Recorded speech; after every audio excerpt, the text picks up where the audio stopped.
మా ఫ్రెండ్ వాళ్ళ పాప ఎయిత్ బర్త్డేకి అయితే వెళ్ళాము. అండ్ డెకరేషన్ అయితే చాలా ఆసమ్‌గా సింపుల్ అండ్ స్వీట్‌గా ఉందనమాట. అండ్ ముందే అయితే భోజనాలు అవి పెట్టేశారు. అండ్ ఆ తర్వాత అయితే కేక్ కట్ చేయించారు. సో, పిల్లలందరూ చాలా బాగా ఎంజాయ్ చేశారనమాట బర్త్డేకి.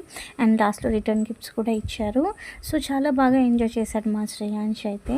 నాకు one and only best friend అనమాట. మేము రెగ్యులర్‌గా మాట్లాడుకోము. అయినా సరే వెరీ క్లోజెస్ట్ అనమాట. అంటే నాకు బాధొచ్చినా, సంతోషమొచ్చినా కంప్లీట్‌గా షేర్ చేసుకునేది అయితే నేను దీంతోనే, నా ఫ్రెండ్‌తోని. ఎందుకంటే చుట్టాలకి మన బాధలు చెప్పుకుంటే చులకనగా చూస్తారేమో అని అనిపిస్తది కదా! బట్ నా ఫ్రెండ్ దగ్గర నాకు ఏ మొహమాటం లేకుండా ఏదున్నా సరే చెప్పేసుకోగలను. అండ్ నేను ఫైనాన్షియల్ స్ట్రగుల్స్‌లో ఉన్నప్పుడు అసలు నాకు ఎంత హెల్ప్ చేసిందో, చాలా హెల్ప్ చేసింది నాకు. సో, అదైతే నేను ఎప్పటికీ మర్చిపోలేను. ఇలాంటి ఫ్రెండ్ నా లైఫ్‌లో ఉండడం చాలా హ్యాపీ.